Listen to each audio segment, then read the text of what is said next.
একটা জাতি যারা প্রত্যাবর্তনের গল্প লিখে শুরু করেছিল আন্তর্জাতিক ক্রিকেট, কিন্তু বারবার ঠিক ফিনিশিং লাইনে গিয়েই হোঁচট খেয়েছে। কখনো বৃষ্টি, কখনো নার্ভ, কখনো প্রতিপক্ষ। শেষ পর্যন্ত ফল একটাই ছিল, চোকার। ক্রিকেটের সবচেয়ে নিষ্ঠুর ট্যাগ। মাইটি অস্ট্রেলিয়াকে হারিয়ে ৩৩ বছরের দীর্ঘ অপেক্ষার অবসান ঘটিয়ে অবশেষে চোকার অপবাদ ঘোচাল দক্ষিণ আফ্রিকা। 2024 টি-20 বিশ্বকাপের ফাইনালের শেষ 24 বলে দরকার ছিল মাত্র 26 রান, হাতে 6 উইকেট। অথচ সেই সহজ হিসাবও মিলাতে পারেনি দক্ষিণ আফ্রিকা। মনে হচ্ছিল এই দল বুঝি তৈরি শুধু স্বপ্ন দেখানোর জন্য, পূরণ করার জন্য নয়। তবে এবার গল্পটা শুরু হলো সেখান থেকেই যেখানে প্রতিবার শেষ হয়ে যেত। ক্রিকেটের তীর্থস্থান লর্ডসের ঐতিহাসিক মাঠে বিশ্ব টেস্ট চ্যাম্পিয়নশিপের ফাইনালে অস্ট্রেলিয়ার বিপক্ষে এক অসম লড়াইয়ে নামে দক্ষিণ আফ্রিকা। প্রথম ইনিংসে মাত্র 138 রানে গুটিয়ে যাওয়ার পর কেউ হয়তো ভাবেনি তারা ফিরতে পারবে, কিন্তু সেখান থেকেই তারা শুরু করলো এক ক্রিকেটীয় বিদ্রোহ।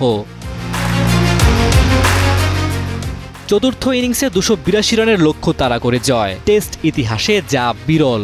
148 বছরের ইতিহাসে এমন ঘটনা ঘটেছে মাত্র 50 বার, আর লর্ডসে মাত্র 2 বার। এবার সেই তালিকায় নাম লেখালো দক্ষিণ আফ্রিকাও। এই লড়াইয়ের নেতৃত্বে ছিলেন এক যোদ্ধা, এইডেন মার্করাম। নামটা একদিন দক্ষিণ আফ্রিকার ইতিহাস বইয়ে থাকবে আলাদা করে। যখন অধিনায়ক বাভুমা হ্যামস্ট্রিংয়ে খুঁড়িয়ে খুঁড়িয়ে খেলছিলেন, তখন এক পাশে দাঁড়িয়ে ব্যাট হাতে তলোয়ার বানিয়ে লড়ছিলেন মার্করাম। 136 রানের এক অনন্য ইনিংস, যার সঙ্গে ছিল শুদ্ধ প্রতিজ্ঞা।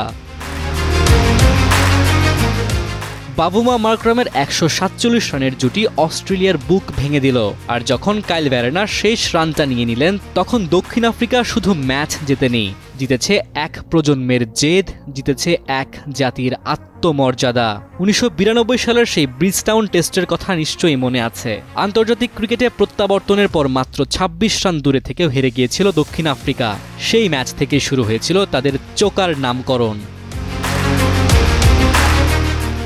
2025 সালের জুনে ঠিক সেই রকম একটি দুপুরে সেই ইতিহাসটাকে উল্টে দিল তারা। আর সেই উল্টে দেওয়া পাতার নাম দক্ষিণ আফ্রিকা। আজ থেকে তাদের নামের পাশে একটাই পরিচয়, বিশ্ব চ্যাম্পিয়ন। ডেস্ক রিপোর্ট, সময়ের আলো।